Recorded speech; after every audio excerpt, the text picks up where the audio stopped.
नमस्कार साथियों, स्वागत है आप सबका शुभ आईएएस की इस नई क्लास में। आज हम शुरू कर रहे हैं क्लास 7th एनसीईआरटी राजनीति विज्ञान का पहला अध्याय समानता इक्वलिटी। पहला अध्याय समानता इक्वलिटी। तो बच्चों, जैसा कि आप सबने देखा होगा कि हर इंसान एक जैसा नहीं होता। किसी के पास ज्यादा पैसा होता है, किसी के पास कम। कोई ऊंचे पद का है, कोई नहीं है। लेकिन इन सब बातों के बावजूद हर व्यक्ति का समान सम्मान बराबर नहीं होना चाहिए। यही प्रश्न हमें ले जाता है आज के हमारे अध्याय की ओर, समानता जो हमारे लोकतंत्र की बुनियाद है। यहाँ पे देखिए अलग अलग तरीके के लोग हैं आपके सामने। यहाँ पे देखिए छोटे लाल है, एक किसान है, मंजीत एक शिक्षिका है, तेजा सिंह एक व्यापारी है, गिरीश राव एक छात्र है, कांता देवी घरेलू कामकाज करती है और सुजाता कुमारी घरेलू कामकाज करती है। इस तरीके से यहाँ पे दिखाया गया है। तो हम इस अध्याय में क्या जानेंगे, इनको देखते हैं। सबसे पहले देखेंगे कि समानता का अर्थ क्या है, हमारे संविधान में समानता से जुड़े कौन-कौन से अधिकार हैं और सरकार किस तरह से समानता को लागू करने का प्रयास करती है। तो तैयार हो जाइए, आज हम समझने जा रहे हैं भारत जैसे लोकतांत्रिक देश में सबको बराबरी का दर्जा देना इतना जरूरी क्यों होता है। तो चलिए हम अपने अध्याय की शुरुआत करते हैं। कक्षा 7 राजनीति विज्ञान अध्याय 1 समानता। तो शुरू करते हैं समानता इक्वलिटी। भारत एक लोकतांत्रिक देश है। कक्षा 6 की पुस्तक में हमने लोकतांत्रिक सरकार के मुख्य तत्वों के बारे में पढ़ा था। जैसे लोग जैसे लोगों की भागीदारी, संघर्षों का शांतिपूर्ण समाधान, समानता और न्याय। समानता लोकतंत्र की मुख्य विशेषता है और इसकी कार्यप्रणाली के सभी पहलुओं को प्रभावित करती है। इस अध्याय में आप समानता के बारे में और अधिक जानेंगे, यह क्या है।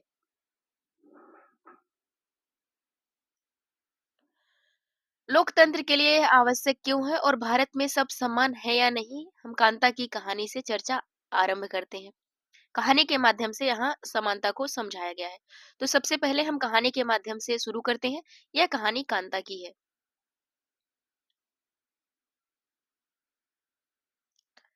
यहाँ पे देखिए कि कितनी अच्छी बात है ना सुजाता, कि हम सब अपने देश के समान नागरिक के रूप में वोट वोट डाल सकते हैं। जैन साहब भी हमारे साथ इसी लाइन में खड़े हैं। तो दूसरी औरत कहती है, हाँ बिल्कुल। यहाँ पे देखिए, चल कांता अब तेरी बारी आई है। चल कांता अब तेरी बारी आई है। मैं तो वोट दूंगी जिसने हमारे मोहल्ले में पानी की पाइपलाइन का वादा किया है। कहने का मतलब है कि बुनियादी आवश्यकताएं जो पूरी करेगा हमारी, हम उनको वोट देंगे, ऐसा इस महिला ने कहा। आगे देखते हैं। यहाँ पे भी देखिए आपके सामने इमेज दिख रही होगी। यहाँ पे अब्दुल रहमान एक कारीगर है, सबनम बानो एक गृहिणी है, ग्रेसी लैंगिंग परामर्शदाता है, आइजक लैंग एक सहकारी अधिकारी है, रुखसाना मिर्जा मीडिया कर्मी है, योगराज बेरोजगार है, अशोक जैन जो है एक उद्योगपति है। अशोक जैन एक उद्योगपति है। यहाँ पे देखिए कुछ देर बाद क्या होता है। कुछ देर बाद में आना कांता जी, नमस्ते साहब। गुड़िया, यहाँ पे देखिए दूसरी महिला, गुड़िया बुखार में पड़ी है और उसे अस्पताल लेकर जाना है, पर पहले साहब के घर का काम कराऊं, फिर उसके उसके बाद कुछ पैसे उधार ले आऊं। कहने का मतलब ये है कि यह किसी के यहाँ काम करती है, उसके बाद उसकी बेटी को बुखार हुआ है और उसे अस्पताल लेकर जाना है। लेकिन यह औरत कह रही है कि पहले हम वहाँ उनके घर पे काम करके आए और उसके बाद वहां से कुछ पैसे उधार लेकर आए, तब अपनी बच्ची को हम ले जाएं दवा दिलाने। कहने का मतलब यहाँ यही है, अमीरी गरीबी। अब यहाँ पर देखिए, ये लो पी लो, कुछ अच्छा लगेगा तुझे, मैं शाम को लौटूंगी, अपन अस्पताल चलेंगे, ठीक है, यह अपनी बच्ची को बोलती है। उसके बाद गुड़िया बार बार बीमार नहीं पड़ेगी, पड़ेगी तो क्या क्या होगा। इस बस्ती में तो कभी साफ सफाई होती ही नहीं है। कहने का मतलब यह है कि वहां पे साफ सफाई न होने की वजह से उसकी बेटी बीमार थी।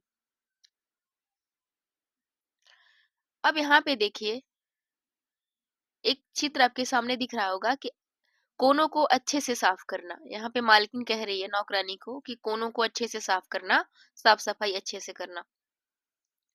अब शुरू करते हैं मताधिकार की समानता, यानी कि वोट देने का अधिकार सबको समान रूप से है।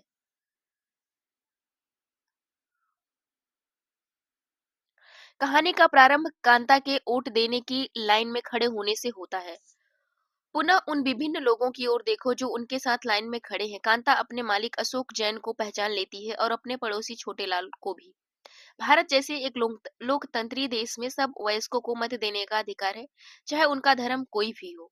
शिक्षा का स्तर या जाति कुछ भी हो, वे गरीब हो या अमीर हो, इसे जैसा कि आप पिछले वर्ष की पुस्तक में पढ़ चुके हैं, सार्वभौमिक वयस्क मताधिकार कहा जाता है। और यह हम सभी लोकतंत्रों का आवश्यक पहलू है। सार्वभौमिक वयस्क मताधिकार का विचार समानता के विचार पर आधारित है, क्योंकि यह घोषित करता है कि देश का हर वयस्क स्त्री पुरुष, चाहे उसका आर्थिक स्तर या जाति कुछ भी हो, वोट डालने का हकदार होगा।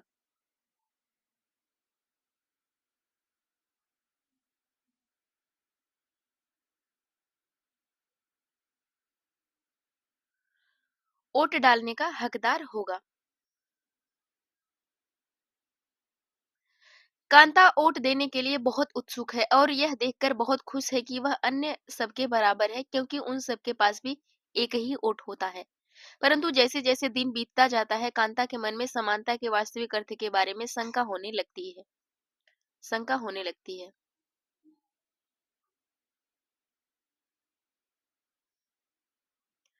क्या बात है जिसने कांता के मन में शंका पैदा कर दी है? आओ उसके जीवन और दिनचर्या को देखें।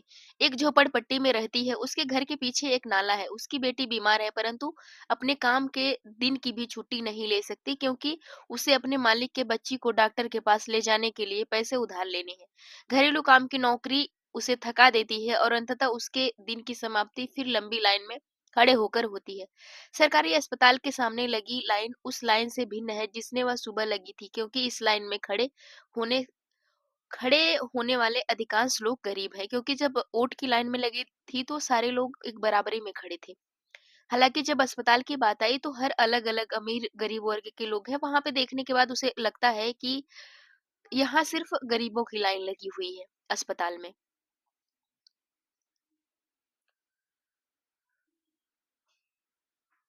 अब यहाँ पे देखिए,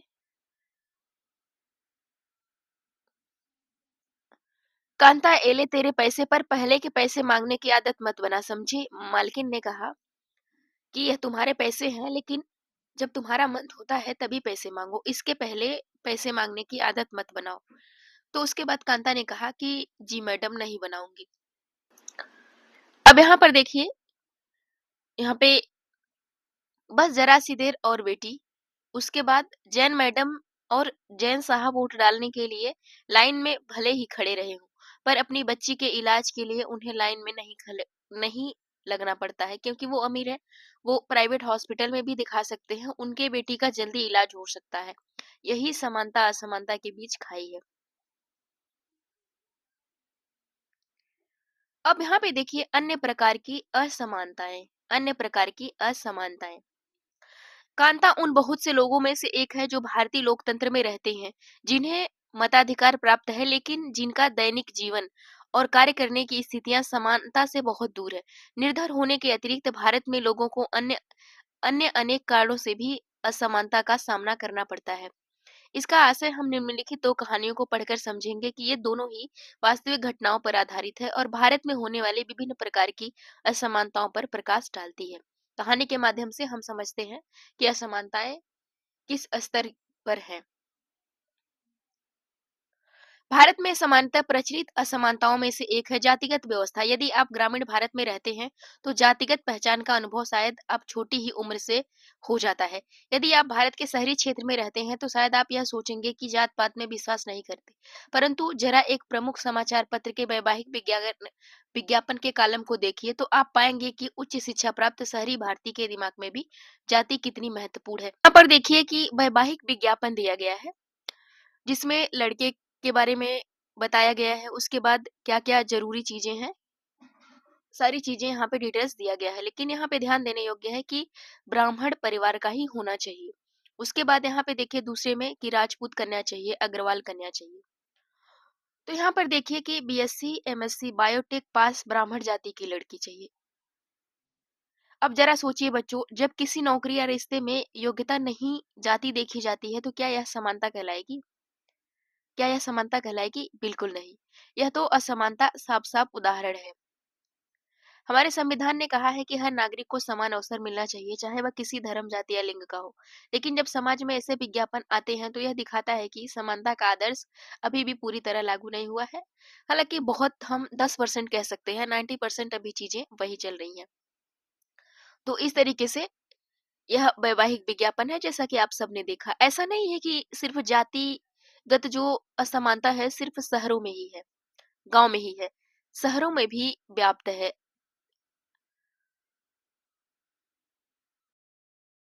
आइए अब एक कहानी स्कूल जाने वाले एक दलित बच्चे के अनुभवों के बारे में पढ़ते हैं। एक दलित बच्चा है, वह स्कूल जाता है, उसके अनुभवों के बारे में हम पढ़ते हैं। अब एक कहानी स्कूल जाने वाले एक दलित बच्चे के अनुभव के बारे में पढ़ें। दलितों के बारे में आप पहले ही पिछले वर्ष की पुस्तक में पढ़ चुके हैं। दलित एक ऐसा शब्द है जो निचली कही जाने वाली जाति के लोग स्वयं को संबोधित करने के लिए प्रयोग में लाते हैं। दलित का अर्थ होता है कुचला हुआ या टूटा हुआ। इस शब्द का इस्तेमाल करके दलित यह संकेत करते हैं कि पहले भी उनके साथ भेदभाव होता था और आज भी ऐसा हो रहा है। यहाँ पे देखिए, आज भी ऐसा हो रहा है। ओम प्रकाश वाल्मीकि 1950 से 2013 एक प्रसिद्ध दलित लेखक है। अपनी आत्मकथा जूठन में वे लिखते हैं कि स्कूल में दूसरों से दूर बैठना पड़ता था, वह भी जमीन पर। अपने बैठने की जगह एक आते-आते चटाई छोटी पड़ जाती थी। कभी-कभी तो एकदम पीछे दरवाजे के पास बैठना पड़ता था, जहाँ से बोर्ड पर लिखे अक्षर धुंधले दिखते थे। कभी-कभी बिना कारण की पिटाई भी कर देते थे। जब वे कक्षा 4 में थे, वे प्रधानाध्यापक ने ओम प्रकाश से स्कूल और खेल के मैदान में झाड़ू झाड़ू लगाने को कहा। वे लिखते हैं कि लंबा चौड़ा मैदान मेरे वजूद से कई गुना बड़ा था, जिसे साफ करने में मेरी कमर दर्द करने लगी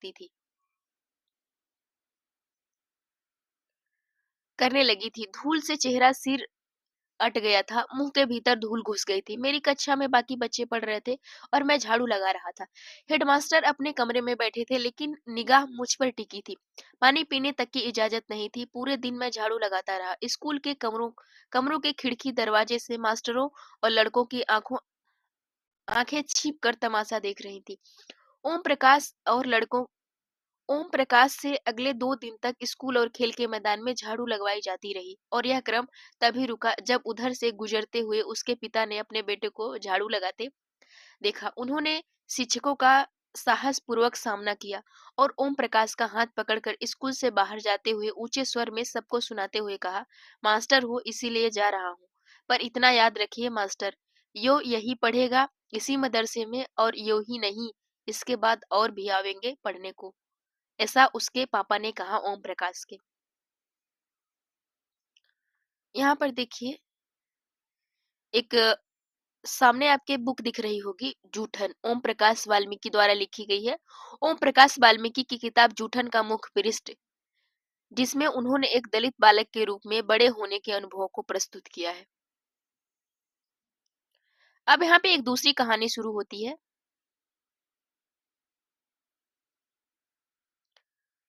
अब यहाँ पे एक दूसरी कहानी शुरू होती है। दूसरी कहानी एक ऐसी घटना पर आधारित है जो भारत के एक बड़े शहर में घटी और देश के अधिकांश भागों में ऐसा होना एक सामान्य बात है। यह कहानी श्री और श्रीमती अंसारी की है, जो शहर में किराए पर एक मकान लेना चाहते थे। वे पैसे वाले थे, इसीलिए किराए की कोई समस्या नहीं थी। वे मकान ढूंढने में मदद लेने के लिए एक प्रॉपर्टी डीलर के पास गए। डीलर ने उन्हें बताया कि यह डीलर ने उन्हें बताया कि वह कई खाली मकानों के बारे में जानता है जो किराए पर मिल सकते हैं। वे पहला मकान देखने गए। अंसारी दंपत्ति को मकान बहुत अच्छा लगा और उन्होंने मकान लेने का निर्णय लिया। फिर जब मकान मालकिन ने उनके नाम सुने, तो वे बहाने बनाने लगे कि वो मांसाहारी लोगों को मकान नहीं दे सकती, क्योंकि उस बिल्डिंग में कोई भी मांसाहारी व्यक्ति निवास नहीं करता है। प्रॉपर्टी डीलर और अंसारी दंपत्ति दोनों ही यह सुनकर आश्चर्यचकित रह गए, क्योंकि पड़ोस से मछली पकाने की गंध आ रही थी। उनके सामने उन दूसरे और तीसरे मकानों में भी ले जो उन्हें पसंद आए। यही बहाना दोहराया गया। दूसरे तीसरे मकान में भी उन्हें ले जाया गया प्रॉपर्टी डीलर के द्वारा, लेकिन उन्होंने भी कुछ इस तरह से बहाना बनाया। बहाना बनाया। अंत में प्रॉपर्टी डीलर ने सुझाव दिया कि वे अपना नाम बदलकर श्री और श्रीमती कुमार रखना चाहेंगे। अंसारी दंपत्ति ऐसा करने के इच्छुक नहीं थे, इसीलिए उन्होंने कुछ और मकान देखने का निश्चय किया। अंत में लगभग 1 महीने ढूंढने के बाद उन्हें एक मकान मालकिन मिली जो उन्हें किराए पर मकान देने को तैयार हो गई। इन्हें मकान क्यों नहीं मिल रहा था, क्या रीजन था, इसके बारे में हम देखते हैं अभी।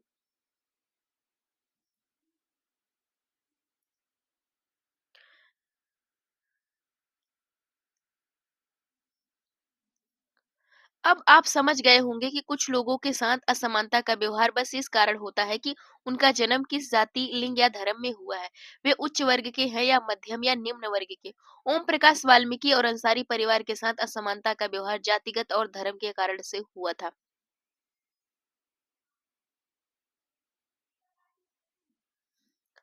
जब लोगों के साथ असमानता का व्यवहार होता है तो उनके सम्मान को ठेस पहुंचता है। ओम प्रकाश वाल्मीकि तथा अंसारी दंपत्ति के साथ किए गए व्यवहार के कारण उनकी गरिमा को ठेस पहुंचा। ओम प्रकाश वाल्मीकि को उनकी जाति के कारण स्कूल में झाड़ू लगवाकर शिक्षकों और छात्रों ने उनके सम्मान को बुरी तरह आहत किया।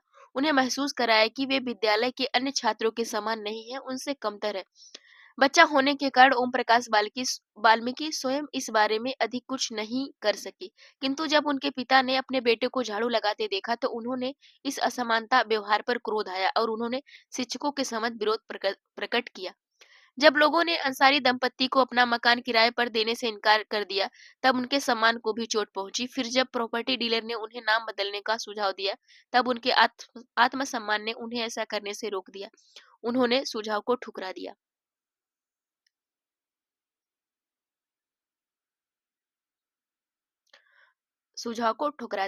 ओम प्रकाश और अंसारी दंपति के साथ ऐसा व्यवहार नहीं होना चाहिए था। वे उसी समानता और गरिमा के हकदार थे जो अन्य किसी व्यक्ति को मिलती है। अब भारतीय लोकतंत्र में समानता की क्या स्थिति है, इसको देखते हैं।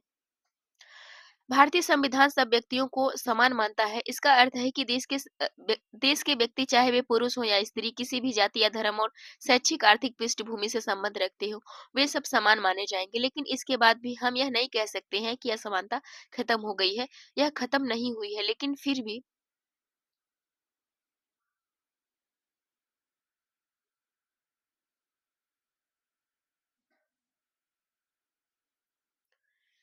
फिर भी कम से कम भारतीय संविधान में सब व्यक्तियों को समानता के सिद्धांत को मान्य किया गया है। जहाँ पहले भेदभाव और दुर्व्यवहार से लोगों की रक्षा करने के लिए कोई कानून नहीं था, अब अनेक कानून उनके सम्मान तथा उनके समानता के व्यवहार को सुनिश्चित करने के लिए मौजूद है। यहाँ पे देखिए, चित्र दिया गया है। जैसा कि इस मूवी को आप सबने देखा भी होगा और जानते भी होंगे। यहाँ पे देखिए, 1975 में एक दीवार फिल्म बनाई गई थी। वहां पे जूते पालिश करने वाला एक लड़का पैसा फेंक देता है पैसा फेंक देता है और पैसे लेने और उठाने से इनकार कर देता है। वह मानता है कि उसके काम की भी गरिमा है और उसे उसका भुगतान आदर के साथ किया जाना चाहिए। यहाँ पे देखिए, पार्लियामेंट का चित्र है एक। संसद हमारे लोकतंत्र का आधार स्तंभ है और हम अपने निर्वाचित प्रतिनिधियों के माध्यम से उसमें प्रतिनिधित्व पाते हैं।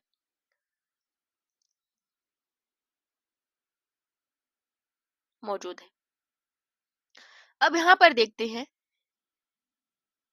कि समानता को स्थापित करने के लिए संविधान में जो प्रावधान है उनमें से कुछ निम्न लिखित है। प्रथम, कानून की दृष्टि से हर व्यक्ति समान है। इसका तात्पर्य यह है कि हर व्यक्ति को, देश के राष्ट्रपति से लेकर कांता जैसी घरेलू काम की नौकरी करने वाली महिला तक, सभी को एक ही जैसे कानून का पालन करना है। दूसरा, किसी भी व्यक्ति के साथ उसके धर्म, जाति, वंश, जन्म स्थान और उसके स्त्री या पुरुष होने के आधार पर भेदभाव नहीं किया जा सकता। तीसरा, हर व्यक्ति सार्वजनिक स्थानों पर जा सकता है, जिनमें खेल के मैदान, होटल, दुकानें और बाजार आदि सम्मिलित हैं। सब लोग सार्वजनिक कुओं, सड़कों और नहाने के घाटों का उपयोग कर सकते हैं। चौथा, अस्पृश्यता का उन्मूलन कर दिया गया है। आगे देखते हैं, शासन ने संविधान द्वारा मान्य किए गए समानता के अधिकार को दो तरह से लागू किया। पहला, कानून के द्वारा। दूसरा, सरकार की योजनाओं और कार्यक्रमों के द्वारा, सुविधाहीन समाजों की मदद से या मदद करके। आगे देखते हैं कि भारत में ऐसे अनेक कानून हैं जो व्यक्ति के समान व्यवहार प्राप्त करने के अधिकार की रक्षा करते हैं। कानून के साथ-साथ सरकार ने उन समुदायों जिनके साथ सैकड़ों वर्षों तक असमानता का व्यवहार हुआ है, उनका जीवन सुधारने के लिए अनेक कार्यक्रम और योजनाएं लागू की हैं। ये योजनाएं सुनिश्चित करने के लिए चलाई गई हैं कि जिन लोगों को अतीत में अवसर नहीं मिले, वे अब उन्हें अधिक अवसर प्राप्त हो सके। इस दिशा में सरकार द्वारा उठाया गया एक कदम है मध्याह्न भोजन की व्यवस्था। इस कार्यक्रम के अंतर्गत सभी सरकारी प्राथमिक स्कूलों के बच्चों को दोपहर का भोजन स्कूल द्वारा दिया जाता है। यह योजना भारत में सर्वप्रथम तमिलनाडु राज्य में प्रारंभ की गई और 2000 में उच्चतम न्यायालय सभी राज्य सरकारों को इसे अपने स्कूल में 6 माह के अंदर आरंभ करने का निर्देश दिया। इस कार्यक्रम के काफ़ी सकारात्मक प्रभाव हुए। उदाहरण के लिए दोपहर का भोजन मिलने के कारण गरीब बच्चों की अधिक संख्या में अधिक संख्या में स्कूल में प्रवेश लेना और नियमित रूप से स्कूल जाना शुरू कर दिया। शिक्षक बताते हैं कि पहले बच्चे खाना खाने घर जाते थे और फिर वापस स्कूल लौटते ही नहीं। परंतु अब परंतु जब से स्कूल में वे मध्याह्न भोजन मिलने लगा, उनकी उपस्थिति में सुधार आया। वे माताएं जिन्हें पहले अपना काम छोड़कर बच्चों को खाना खिलाने घर आना पड़ता था, अब उन्हें ऐसा नहीं करना पड़ता। इस कार्यक्रम ने जातिगत पूर्वाग्रह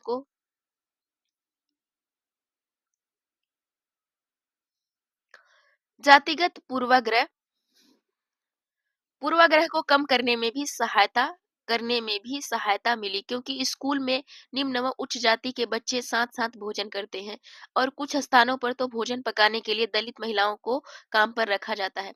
मध्याह्न भोजन कार्यक्रम ने निर्धन विद्यार्थियों की भूख मिटाने में भी सहायता की, जो प्रायः खाली पेट स्कूल आते हैं, इस कारण पढ़ाई पर ध्यान केंद्रित नहीं कर पाते हैं।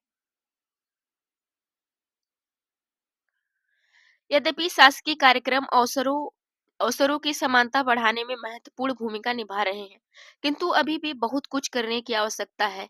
मध्याह्न भोजन कार्यक्रम ने निर्धन बच्चों का स्कूल में प्रवेश और उनकी उपस्थिति को बढ़ा दी है, लेकिन फिर भी इस देश में वे स्कूल जहां अमीरी के बच्चे जाते हैं और स्कूलों से बहुत अलग है।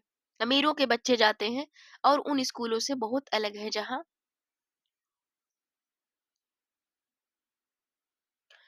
गरीब के बच्चे पढ़ते हैं। आज भी देश के कई स्कूल हैं जिनमें ओम प्रकाश वाल्मीकि जैसे दलित बच्चों के साथ भेदभाव और असमानता का व्यवहार किया जाता है।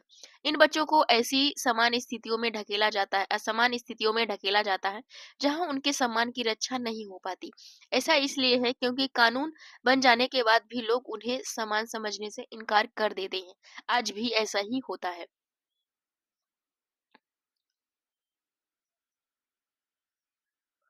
इसका मुख्य कारण यह है कि दृष्टिकोण में बहुत धीरे-धीरे परिवर्तन आता है। यद्यपि लोग यह जानते हैं कि भेदभाव का व्यवहार कानून के विरुद्ध है, फिर भी वे जाति, धर्म, अपंगता, आर्थिक स्थिति और महिला होने के आधार पर लोगों से असमानता का व्यवहार करते हैं। वर्तमान दृष्टिकोण को बदलना तभी संभव है जब लोग यह विश्वास करने लगे कि कोई भी कमतर नहीं है और हर व्यक्ति सम्मानजनक व्यवहार का अधिकारी है। प्रजातंत्रीय समाज में समानता स्थापित करना एक सतत संघर्ष है, जिनमें व्यक्तियों और विभिन्न समाजों को सहयोग देना। इस पुस्तक में आप इसके बारे में और अधिक जानेंगे। अब देखते हैं आगे। अन्य लोगों में समानता के मुद्दे अन्य लोगों में समानता के मुद्दे। शायद आप सोच रहे होंगे कि क्या भारतीय लोकतंत्र ही ऐसा है जहां असमानता का अस्तित्व है और जहां समानता के लिए संघर्ष जारी है। तो सच तो यह है कि संसार के अधिकांश लोकतंत्रीय देशों में समानता के मुद्दे पर विशेष रूप से संघर्ष हो रहे हैं। उदाहरण के लिए संयुक्त राज्य अमेरिका में अफ्रीकी अमेरिकन लोग जिनके पूर्वज गुलाम थे और अफ्रीका से लाए गए थे, वे आज भी अपने जीवन को मुख्य रूप से असमान बताते हैं। जबकि 1950 के अंतिम दशक में अफ्रीकी अमेरिकनों को समान अधिकार दिलाने के लिए आंदोलन हुआ था। इनसे पहले अफ्रीकी अमेरिकनों के साथ संयुक्त राज्य में बहुत बड़ा असमानता का व्यवहार होता था और कानून भी उन्हें समान नहीं मानता था। उदाहरण के लिए बस यात्रा करते समय उन्हें बस में पीछे बैठना पड़ता था, या जब भी कोई गोरा आदमी बैठना चाहे उन्हें अपनी सीट से उठ जाना पड़ता था।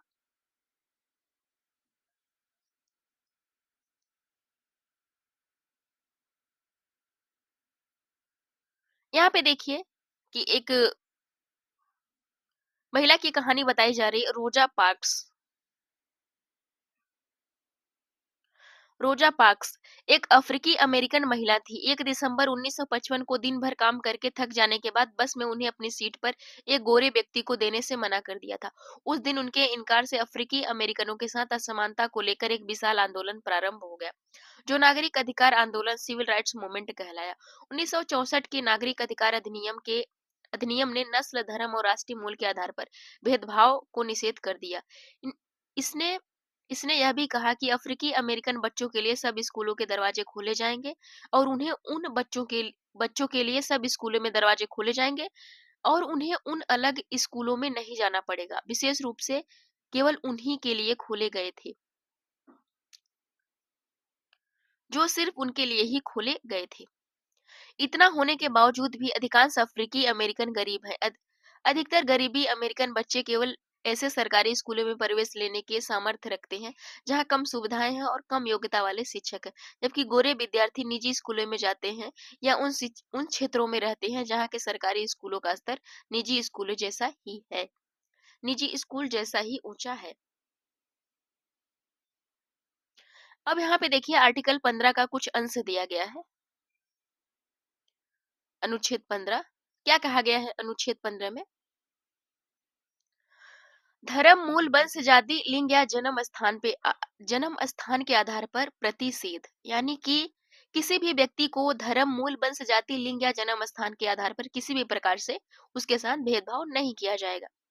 पहला है कि राज्य किसी नागरिक के विरुद्ध केवल धर्म, मूल, वंश, लिंग, जन्म स्थान या इनमें से किसी के आधार पर कोई भेदभाव नहीं करेगा। दूसरा पॉइंट है कि कोई नागरिक केवल धर्म, मूल, वंश, जाति, लिंग, जन्म स्थान या इनमें से किसी भी आधार पर दुकानों, सार्वजनिक भोजनालयों, होटलों और सार्वजनिक मनोरंजन के स्थानों में प्रवेश या पूर्णतः या भागतः राज्य निधि से पोषित या साधारण जनता के प्रयोग के लिए समर्पित कुओं, तालाबों, स्नान घाटों, सड़कों और सार्वजनिक समागम के स्थानों के लिए उपयोग करेगा। यहाँ पे यही कहा गया। यह आपका हो गया आर्टिकल 15A। यह हो गया 15B या 15 का 2, 15(1), 15(2) के संबंध में किसी भी निर्योग्यता, दायित्व, निर्बंधन या शर्त के अधीन नहीं होगा। लोकतंत्र के लिए चुनौती क्या है? इसको देखते हैं। लोकतंत्र के लिए चुनौती क्या है? किसी भी देश को पूरी तरह से लोकतंत्री नहीं कहा जा सकता। हमेशा से ऐसे समुदाय और व्यक्ति होते हैं जो लोकतंत्र को अर्थ देते हैं और अधिक से अधिक समानता लाने के लिए नए नए सवाल उठाते हैं। इसके केंद्र में वह संघर्ष है जो सब व्यक्तियों को समानता और सम्मान दिलाने का पक्षधर है। इस पुस्तक में आप पढ़ेंगे कि किस तरह समानता का प्रश्न भारतीय लोकतंत्र में हमारे दैनिक जीवन के विभिन्न पहलुओं को प्रभावित करता है। इन पाठों को पढ़ते हुए आप सब सोचिएगा कि क्या व्यक्तियों को समानता और उनके आत्मसम्मान को ऊंचा रखने की भावना लोगों को स्वीकार करना है या नहीं करना है। इंपॉर्टेंट शब्द हैं, इनको देख लेते हैं शब्द संकलन को, क्योंकि शब्दों को जानना बहुत जरूरी होता है। क्या सबसे पहला शब्द है कि सार्वभौमिक वयस्क मताधिकार। सार्वभौमिक वयस्क मताधिकार यह लोकतंत्री समाज का अत्यंत महत्वपूर्ण पहलू है। इसके अर्थ है कि सभी वयस्क 18 वर्ष या उससे अधिक आयु के नागरिकों को वोट देने का अधिकार है। उनकी सामाजिक या आर्थिक पृष्ठभूमि कुछ भी हो सकती है। यही मतलब होता है सार्वभौम वयस्क मताधिकार का। दूसरा शब्द है गरिमा, मान सम्मान। इसका तात्पर्य है कि अपने आप को और दूसरे व्यक्तियों को सम्मान योग्य समझने से है गरिमा का मतलब। अगला शब्द है संविधान। संविधान क्या होता है? संविधान वह दस्तावेज है जिसमें देश की जनता व सरकार द्वारा पालन किए जाने वाले नियमों और अधिनियमों को निरूपित किया गया है। यह ऐसा दस्तावेज है जिसका पालन सरकार को और अन्य नागरिक को करना पड़ता है। अगला देखते हैं कि नागरिक अधिकार आंदोलन। यह आंदोलन जो संयुक्त राज्य अमेरिका में 1950 के दशक के अंत में प्रारंभ हुआ और जिसमें अफ्रीकी अमेरिकन लोगों के नस्लगत भेदभाव को समाप्त करने और समान अधिकारों की बात की गई। इस तरीके से शब्द संकलन भी हम सब ने देख लिया। तो बच्चों, आज हमने जाना कि समानता केवल एक शब्द नहीं बल्कि हमारे लोकतंत्र की आत्मा है। इसका मतलब है कि हर व्यक्ति को, चाहे वह किसी भी जाति, धर्म, लिंग या वर्ग से हो, बराबर का अधिकार और अवसर मिलना चाहिए। हमारा संविधान भी यही सिखाता है कि कोई ऊंचा या नीचा नहीं है, हर नागरिक एक समान है। लेकिन यह तभी संभव है जब हम सब अपने व्यवहार में भी समानता अपनाएं, किसी से भेदभाव न करें, सबका सम्मान करें और दूसरों के अधिकारों की रक्षा करें। तो चलिए आज से हम यह संकल्प लें कि हम समानता का पालन करेंगे, हर इंसान को बराबर समझेंगे और अपने समाज को सच में लोकतांत्रिक और न्यायपूर्ण बनाएंगे। यही है हमारे संविधान की सच्ची भावना। तो धन्यवाद बच्चों, अगली कक्षा में मिलते हैं सुबह आईएएस के साथ, एक नए अध्याय और नई सीख के साथ।